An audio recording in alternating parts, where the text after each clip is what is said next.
क्या आप जानते हैं कि मेकअप का सबसे ज्यादा इंपॉर्टेंट और सबसे ज्यादा कैजुअली लिए जाने वाला कंपोनेंट क्या है? फाउंडेशंस। जी हाँ, आज हम बात करेंगे फाउंडेशंस के बारे में सब कुछ, types, formulas, finishes, coverages, shades, everything.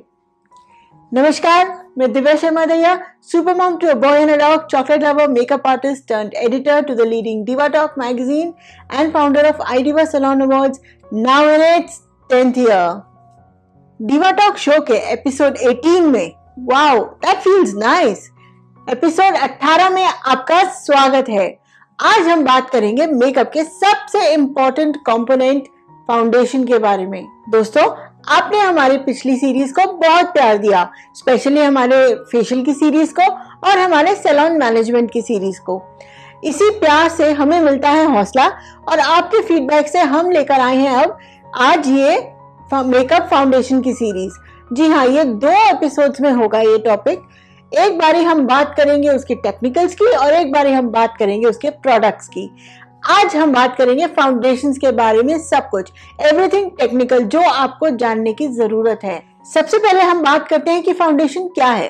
Foundation वो प्रोडक्ट है जो आप अपने बेस पे, अपनी स्किन पे लगाते हैं, जिससे कि आप एक बेस क्रिएट करते हैं, जिससे कि आप स्किन की जो शॉर्ट कमिंग्स हैं, जो कमियां हैं, उनको कवर करते हैं, जैसे कि पिगमेंटेशन, स्कार्स, एक्ने, ये सारी चीज़ों को आप कवर करते हैं और फेस को एक फ्लॉलेस लुक देते हैं, जिससे कि ऐसा लगे कि स्किन एकदम परफेक्ट है। आपके मेकअप के बेस का इकलौता नहीं लेकिन सबसे इंपॉर्टेंट कंपोनेंट होता है फाउंडेशन। फाउंडेशन क्या है ये तो आप समझ गए। अब बारी आती है कि फाउंडेशन कितनी तरह का होता है। इस पॉइंट पे पहले मैं कहूंगी आपको कि जल्दी से जाके अपने पेपर, पेन्स, डायरीज, नोटबुक्स ले आइए, क्योंकि आज का एपिसोड बहुत ही नॉलेज वाला होने वाला है एंड आपको नोट्स भी लेने पड़ सकते हैं। सबसे पहले हम बात करते हैं कि मेकअप के फाउंडेशंस कितने टाइप के होते हैं। अगर आप मुझसे ये सवाल 10 साल 5 साल पहले करते तो मैं कहती कि 3 तरह के होते हैं, लेकिन नहीं, अब लेटेस्ट टेक्नोलॉजी को अगर हम ऐड अप करें तो 5 तरह के ये टाइप्स ऑफ फाउंडेशन होते हैं। सबसे पहले हम बात करेंगे लिक्विड फाउंडेशंस के बारे में। आप और हम बहुत सालों से इस लिक्विड फाउंडेशंस को जानते हैं, क्योंकि जब हमने मेकअप इस कॉन्सेप्ट को जाना तो हमने लिक्विड फाउंडेशन से ही शुरुआत की थी, सही ना? तो लिक्विड फाउंडेशन सबसे ज्यादा पॉपुलर भी है, सबसे ज्यादा इजी टू यूज भी है। इसको आप किसी भी तरीके से लगा सकते हैं, यानी कि फिंगर से, स्पॉन्ज से या ब्रश से। और सबसे ज्यादा आसान होता है लिक्विड फाउंडेशंस को ब्लेंड करना, क्योंकि ये बहुत ही ब्लेंडेबल होते हैं, इजी टू स्प्रेड होते हैं। इसकी कंसिस्टेंसी क्योंकि लिक्विड होती है तो इसको ब्लेंड करना उतना ही आसान होता है। यूजुअली ये बॉटल्स में आते हैं जिसमें एक पंप या नोजल लगा होता है। दूसरी बात आती है पाउडर फाउंडेशन की। जी हाँ, ये वो फाउंडेशन हैं जो हमने लिक्विड के साथ भी यूज करी है और लिक्विड के बिना भी। बहुत सारे मेकअप ब्रांड्स मार्केट में हैं जो प्रेस पाउडर्स करके एक प्रोडक्ट लाते हैं। वो प्रेस पाउडर्स कुछ नहीं होते बल्कि फाउंडेशंस होती हैं जो पाउडर फॉर्म में होती हैं, लेकिन कॉम्पैक्ट के तरीके से या प्रेस्ड करके एक कंटेनर में डाली जाती हैं। इसको आप बड़े आराम से एक स्पंज से या एक ब्रश से अप्लाई कर सकते हैं। और साथ ही इसका एक फायदा और है कि ये आपके लिक्विड फाउंडेशंस को और भी ज्यादा अच्छे से सेट कर देता है। So they can also go with the liquid foundation. लेकिन एक बात का ध्यान रहे कि आपको पाउडर फाउंडेशन से प्रॉपर कवरेज नहीं मिलेगी, आपको उसे क्रीम या लिक्विड फाउंडेशन के साथ यूज करना पड़ेगा for a good proper coverage base. फिर बात आती है मिनरल की। मिनरल मेकअप आपको क्रीम में भी मिलेगा, लिक्विड में भी मिलेगा और पाउडर में भी मिलेगा। मिनरल मेकअप वो होता है जो बेसिकली सल्फेट फ्री होता है, पैराबेन फ्री होता है, एनिमल्स पे टेस्टेड नहीं होता, वीगन होता है। और जिन लोगों को मेकअप से कभी कभी एलर्जीज हो जाती हैं, ब्रेकआउट्स आ जाते हैं, एक्ने हो जाता है, उन लोगों के लिए भी मिनरल मेकअप बहुत अच्छा होता है, क्योंकि इसमें मिनिमम साइड इफेक्ट्स होते हैं और मिनरल बेस्ड होता है। ये नेचुरल इसके ज्यादातर इंग्रेडिएंट्स रखे जाते हैं, केमिकल कंसिस्टेंसी इसमें बहुत कम होती है। मिनरल मेकअप को लोग ऑर्गेनिक मेकअप भी कहते हैं। इसके बाद बारी आती है क्रीम फाउंडेशन।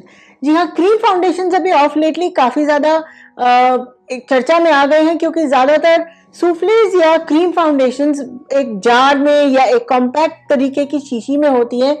यूजुअली ये फुल कवरेज देती हैं और ज्यादातर जो आपके हेवी मेकअप्स होते हैं, जो फिल्म इंडस्ट्री के हो गए या स्टेज मेकअप्स हो गए, इनमें भी क्रीम फाउंडेशन का काफ़ी इस्तेमाल होता है। इनकी कवरेज फुल होती है और ये बिल्डेबल भी होते हैं, अच्छे से स्प्रेड हो जाते हैं, ब्लेंडेबल होते हैं। एक बात है कि इनको फिंगर्स के बजाय अगर आप स्पॉन्ज या ब्रश से यूज करके स्प्रेड करेंगे तो आपके लिए आसानी ज्यादा होगी। फिर हमारी आती है सबसे favourite stick foundation. Pan sticks, roll on sticks, foundation sticks, ये बहुत ही कन्वीनियंट होती है, इजीली कैरिएबल होती है, इनमें गिरने का बहने का कोई डर नहीं होता और साथ ही ये बहुत ही ज्यादा बिल्डेबल होती हैं। इनके अंदर कुछ नहीं, आपके क्रीम फाउंडेशन को एक स्टिक फॉर्म में डाल दिया जाता है, थोड़ा सा वाटर कंटेंट इसमें कंट्रोल कर लिया जाता है और ये परफेक्ट होती हैं for travel, for full coverage of course, और ब्लेंडेबल होती है। इसको आप फिंगर्स से ब्लेंड कर सकते हैं, ब्रश से, स्पंज से, एनी विच वे। और जैसे कि मैंने कहा था कि टेक्नोलॉजी को ध्यान में रखें तो पांचवा टाइप भी आता है। तो पांचवा टाइप होता है स्प्रे फाउंडेशन। घबराइए नहीं, स्प्रे फाउंडेशन कोई नई चीज नहीं है, इसमें आपके दोनों टाइप आ जाती हैं। ए ब्रश फाउंडेशन भी is a form of spray foundation and spray foundation, जो फाउंडेशन स्प्रेज आते हैं कई एचडी मेकअप्स में फाउंडेशन स्प्रेज हैं, फाउंडेशन के कलर के ही फेस पे स्प्रे हैं, those are also spray foundations. ये बहुत ही ज्यादा लॉन्ग लास्टिंग होते हैं और बहुत थिन लेयर आती है क्योंकि स्प्रे है, लॉन्ग लास्टिंग है, फिनिश एकदम ए ब्रश आती है, दोनों में ही, ए ब्रश में तो ए ब्रश ही आएगी और स्प्रे फॉर्म में भी ए ब्रश फिनिश आती है। तो ये लेटेस्ट टेक्नोलॉजी है, इजीली वर्केबल है, लेकिन इसमें ब्लेंडिंग का ऑप्शन आपके पास नहीं आता। आपकी फिनिशिंग बहुत अच्छी होनी चाहिए स्प्रे में, ब्लेंडिंग आपके पास इसमें नहीं है, बट बिल्डेबल फाउंडेशन डेफिनेटली है ये। तो ये हो गए हमारे फाउंडेशन के 5 टाइप्स। अब सवाल आता है फॉर्मूला का, कब कौन सा फाउंडेशन यूज करना है, क्या फॉर्मूला किस काम आता है, अब हम बात करेंगे इसी बारे में। कौन सा फॉर्मूला चूज करना है ये मैक्सिमम डिपेंड करता है आपकी स्किन पे मेकअप कर रहे हैं। स्किन की टाइप से कनेक्ट करते हुए क्या आपको रिक्वायरमेंट है फाउंडेशन से, वो डिसाइड करेगा कि आपने किस टाइप की फाउंडेशन यूज करनी है। सबसे पहले और सबसे बढ़िया फाउंडेशन होती है liquid foundation.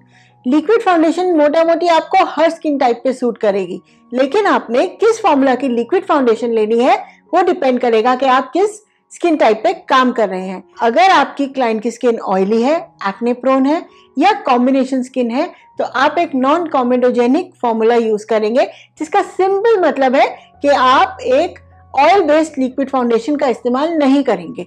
You will try and use a water based foundation. और अगर आपके क्लाइंट की स्किन ड्राई है या मैच्योर स्किन मेकअप कर रहे हैं आप, तो आपको एक ऑयल बेस्ड फॉर्मूला की लिक्विड फाउंडेशन यूज करना बेटर रहेगा, क्योंकि वो स्किन को मॉइस्चर प्रोवाइड करेगी as well as giving it a better finish.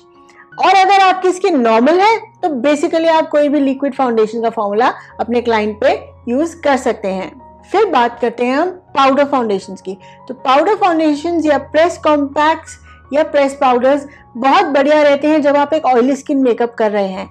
वो एक्सेसिव ऑयल भी सोक कर लेते हैं और स्किन को एक मैट फिनिश भी देते हैं। अगर आप एक ड्राई स्किन या मैच्योर स्किन का मेकअप कर रहे हैं तो बिल्कुल पाउडर फाउंडेशन से दूर रहें, क्योंकि उससे फिर एक तो लाइंस आएंगी, पैची क्रिएट होगा और मेकअप बिल्कुल भी अच्छा नहीं लगेगा। फिर बात आती है मिनरल की।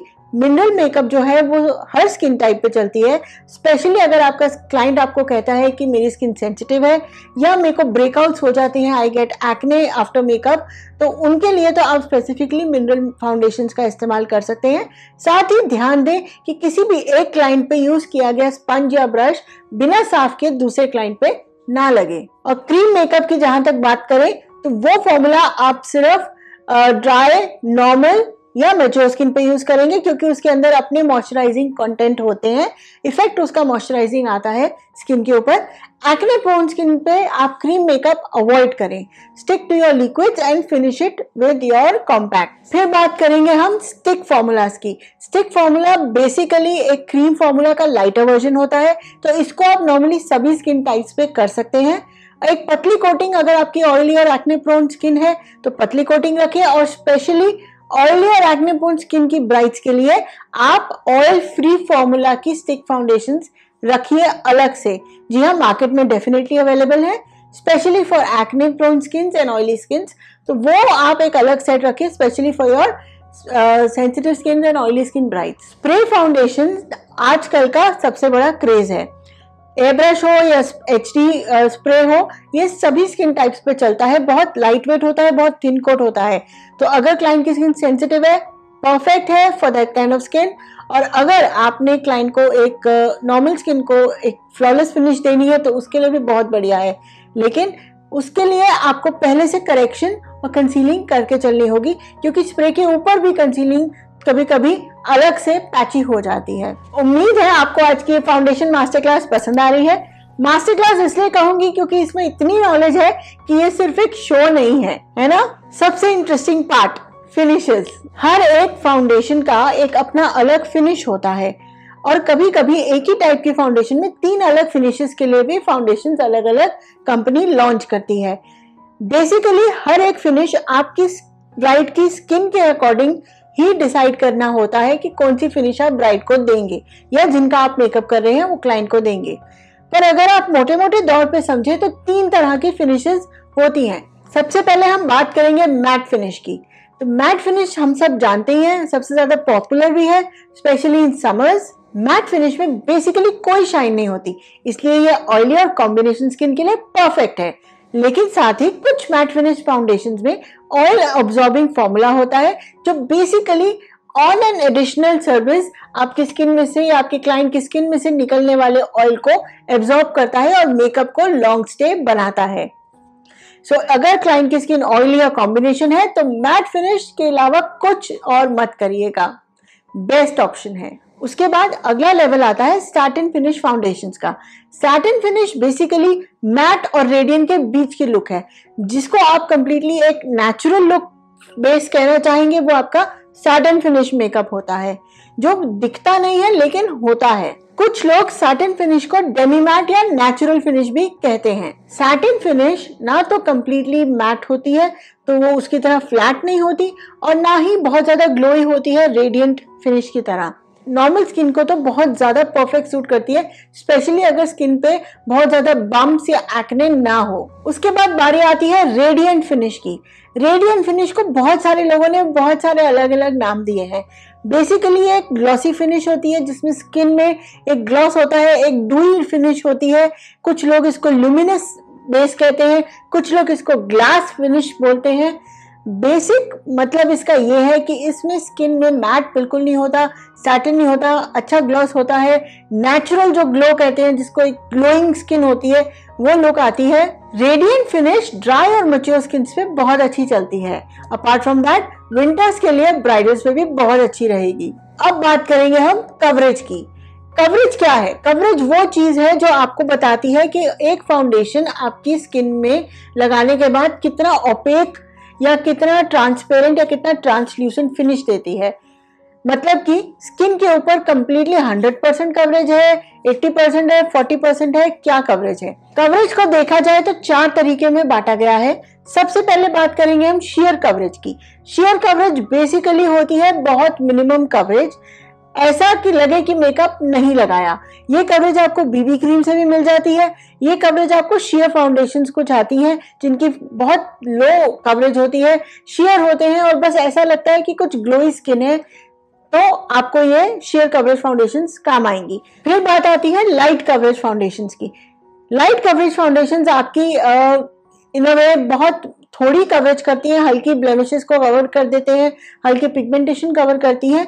साथ ही अगर आपने इसको प्रेस पाउडर्स के साथ कनेक्ट किया और एक प्रॉपर बेस बनाए तो आपके ब्राइड के मेहंदी फंक्शन या जो हल्दी वगैरह का फंक्शन होता है उस पर ये लुक चल सकती है। फिर बात आती है मीडियम कवरेज की। मीडियम कवरेज वहां पे आपको काम आती है जहां आपको एक ठीक ठाक कवरेज चाहिए, बहुत ज्यादा ब्लेमिशेस नहीं है लेकिन ब्लेमिशेस को ठीक से कवर कर लिया, आपके पोर्स कवर हो गए, आपका जो डिसकलरेशन है और बेसिक स्किन की इम्प्योरिटीज है वो कवर हो गई।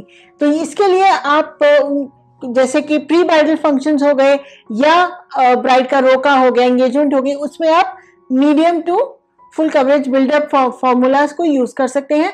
मीडियम कवरेज के साथ जब आप प्रेस पाउडर्स और ट्रांसलूसिंग सेटिंग पाउडर्स का इस्तेमाल करेंगे तो अच्छा बेस आपको मिल जाएगा, क्योंकि एक ब्राइड के लिए हर फंक्शन में आपको बेस की भी तो वेरिएशन करनी है ना बाकी सारे लुक के साथ।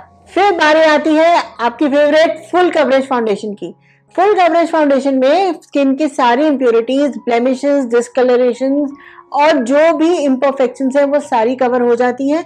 मगर ये एक हेवियर फाउंडेशन है, ये एक थिकर कोट आता है इसका, तो इसको आप मेजर फंक्शंस यानी कि ब्राइडल डे के लिए स्पेशली या रिसेप्शन के लिए इसको संभाल के रखें। एक बात का आपको यहाँ खास ध्यान रखना है कि जो फाउंडेशंस हैं वो एक बिल्डेबल फॉर्मूला होती हैं, यानी कि आप लेयर पर लेयर उसको बिल्डअप करके एक लाइट मीडियम फाउंडेशन की 2 लेयर्स लगा सकते हैं, बजाय इसके कि आप एक मीडियम कवरेज फाउंडेशन की 1 लेयर लगाएं। इसी तरह मीडियम की और लाइट की मिक्स करके भी लेयर लगा सकते हैं और फुल कवरेज को अवॉइड कर सकते हैं completely. That is your art. वो आप किस तरह से उसको आर्टिस्टिकली और क्रिएटिवली करते हैं वो आप पे डिपेंड करता है। अब बात आती है कि शेड्स कैसे चुने। देखिए, शेड एक ऐसी चीज है जो अगर आपने गलत चुन लिया तो डिजास्टर हो सकता है आपके किए गए मेकअप का, और अगर आपने सही चुन लिया तो अगर आपका आई मेकअप या बाकी की ब्लेंडिंग और बाकी की ब्लश टेक्निक्स में कमी भी रह गई तो भी आपका मेकअप बहुत ज्यादा फ्लॉलेस लग सकता है। सबसे पहली बात शेड चुनने में ये आती है कि आपने अंडरटोन जो है स्किन की वो सही लेनी है। कुछ स्किन्स की अंडरटोन येलो होती है और कुछ स्किन्स की अंडरटोन पिंक होती है, और कुछ एक नेचुरल अंडरटोन के साथ आते हैं जो ना ही कम्प्लीटली येलो और ना ही कम्प्लीटली पिंक होती है। तो येलो अंडरटोन्स वाले शेड्स होंगे आपके वार्म अंडरटोन्स, पिंक अंडरटोन्स वाली शेड्स होंगे आपके कूल अंडरटोन्स, और जो मीडियम में आते हैं ना येलो ना पिंक वो होते हैं न्यूट्रल अंडरटोन्स। तो ये तो था फाउंडेशन के बारे में सब कुछ। हमने टाइप्स डिस्कस किए, फॉर्मूला डिस्कस किया, फिनिश डिस्कस की, कवरेज और शेड्स। उम्मीद है कि आपको हमारा आज का ये फाउंडेशन मास्टर क्लास पार्ट 1 अच्छा लगा, और अगर आपने अभी तक सब्सक्राइब नहीं किया तो ये बहुत ही गलत बात है। जल्दी से सब्सक्राइब का बटन दबाइए और साथ ही दबाइए वो बेल आइकन। तो दोस्तों, जैसे कि आप जानते हैं अब बारी है मेरे फेवरेट सेक्शन बोनस टिप की। बोनस टिप को जल्दी से नोट करिए। अगर आप ये नहीं डिसाइड कर पाते कि आपके क्लाइंट की जो अंडरटोन है वो वार्म है, कूल है या न्यूट्रल है, तो जल्दी से उसके हाथ के नीचे के इन एरियाज में जो दोनों तरफ वेन्स होती हैं उनको देखिए। अगर आपको ग्रीनिश नजर आती हैं वो वेन्स, हरे के रंग में या शेड्स में नजर आती हैं, तो आपके क्लाइंट की एक वार्म अंडरटोन है यानी कि येलो अंडरटोन है। और अगर आपको वो ब्लूइश नजर आती है तो आपके क्लाइंट की स्किन टोन कूल है, कूल अंडरटोन के साथ है, तो आप उस हिसाब से कूल अंडरटोन की फाउंडेशन चूज करेंगे। और अगर आप ये डिसाइड नहीं कर पाते कि ग्रीन है या ब्लू है तो गो विद द न्यूट्रल अंडरटोन। लेकिन एक बात और ध्यान रखिएगा कि जब आप शेड चूज करते हैं फाउंडेशन का, तो गोरा दिखाने के लिए 5 शेड 6 शेड अजीब शेड से इतने ज्यादा जंप ना लें। क्लाइंट को समझाएं कि आपकी जो स्किन की टोन है, अगर मैं उससे बहुत ज्यादा फेयर जाऊंगी तो आप ऐसा लगेगा कि व्हाइट पाउडर मल के आए हैं, and it will not blend with the arms, neck, years, किसी जगह से भी ब्लेंड नहीं होगा और बहुत ऑड आएगा सभी पिक्चर्स में। एक शेड या तो आप टोन ऑन टोन जाएं, और अगर आपको ब्राइटर जाना है तो मैक्सिमम 1 या हद से हद 2 शेड्स ब्राइट आप जा सकते हैं। डोंट गो बियॉन्ड 2 शेड्स, नहीं तो क्लाइंट अजीब लगेगी और अल्टीमेटली आपका नाम एज अ मेकअप आर्टिस्ट खराब होगा। तो ये था हमारा फाउंडेशंस का मास्टर क्लास का पार्ट 1। उम्मीद है आपको पसंद आया और आपने आज बहुत कुछ बढ़िया सीखा। इसी के साथ मैं दिव्या शर्मा दहिया इजाजत लेती हूँ। Super mom to a boy and a dog, chocolate lover, makeup artist and editor to the leading diva talk magazine and founder of iDiva salon awards, now in its 10th year. नमस्कार।